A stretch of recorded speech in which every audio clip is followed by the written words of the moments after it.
Good Morning America was in progress in the East Coast and the Midwest, but we're joined by the entire network just to show you some pictures at the foot of New York City. This is at the World Trade Center.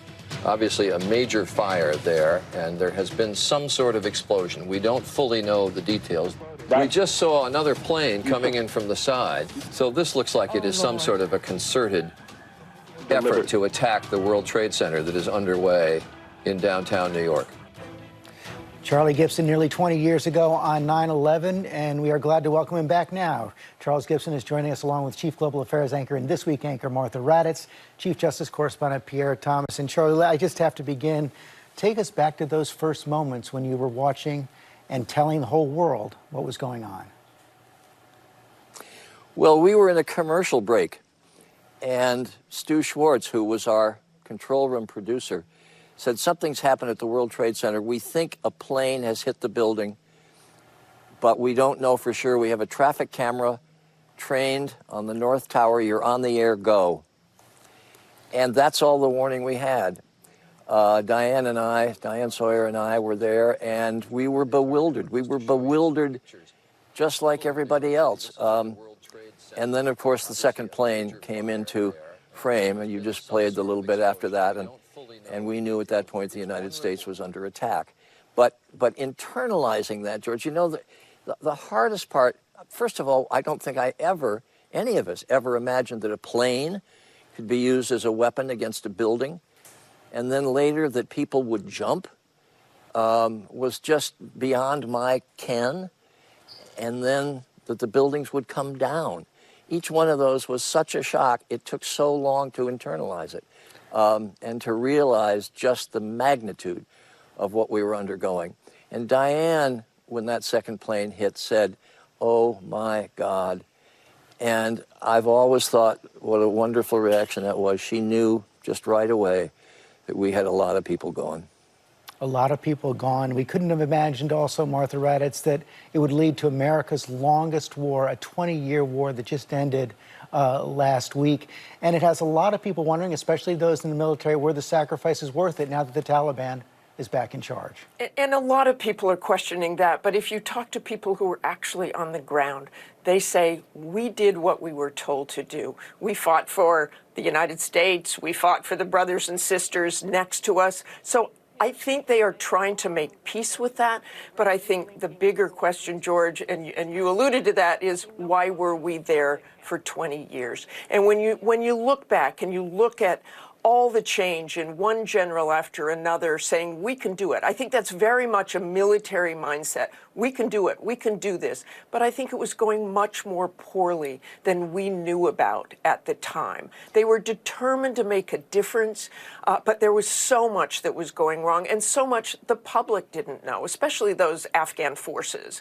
And President Bush promised the people that it was not just a fight to clear us of al-Qaeda. It was a fight for freedom. So I think that mindset was there in Afghanistan. That was in the mindset of all the military commanders who went in there and the presidents, that it is bigger than that until Joe Biden decided to pull out. Pierre, it transformed so much of our society. Of course, it especially transformed law enforcement, especially the mission of the FBI. George, it's painful to even think about that day on so many levels. But I remember talking to senior FBI officials, and you could feel the utter failure that they knew that had just taken place. And I remember talking to a senior FBI official before the World Trade Center bombing and attacks, and they were utterly not prepared. They were talking about things like, if there's an attack, because you'll recall the CIA director, George Tenet, was running around saying his hair was on fire, that they knew some kind of attack was coming. But the mindset of the FBI at that point was, quote, that they would be prepared to have evidence response teams, and they would figure out who would have done it, not how to prevent it. And that is the thing I'm just stunned as I think about it now, remembering that senior FBI official, their mindset was not to prevent the attack. It was thinking about how they would respond to an attack, George. And Charlie, one of the images that has stuck with me from those days right after 9/11 so powerfully, all those members of Congress, Republicans and Democrats together on the steps of the Capitol, showing the country that we were unified. What a journey we've been on since then, politically. what a quaint notion that is now, and how quickly that disappeared. President Bush was wonderful in that period of time of rallying the country. Martha points to something that I think is very important. Obviously, we're going to go over and over, as we did after 9/11. We're going to go over and over what the failures were in Afghanistan, and particularly the failures perhaps in not being able to get people out sooner.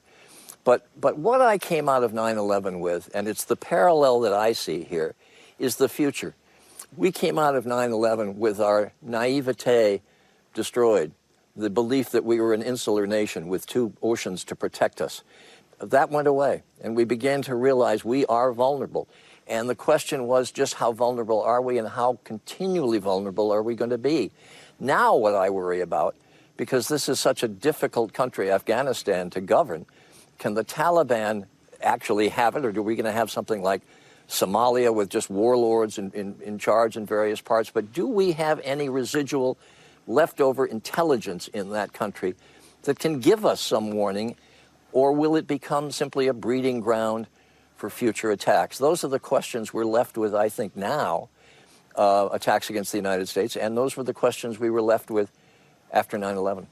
Of course, Martha, that is the danger. President Biden has made it very clear that he sees the internal situation in Afghanistan is basically not our business. We can't solve those problems anymore. The question will be, can we protect against any comeback of al-Qaeda and ISIS? It is much, much harder. The CIA director, William Burns, said it is much, much harder. There is a risk. And given that the Taliban is now in control of that country, something we did not expect, and you've heard everyone say no one predicted 11 days, how are we going to know what the future is? We heard the chairman of the Joint Chiefs was interviewed this weekend saying there could be a resurgence in 1 to 3 years, but this is the same chairman who was surprised by the 11-day takeover of the Taliban. This was also the chairman who predicted we could win in Afghanistan. So I think it is a huge, huge question. I do think, George, that the country will move on now. They'll move on. They'll forget about Afghanistan.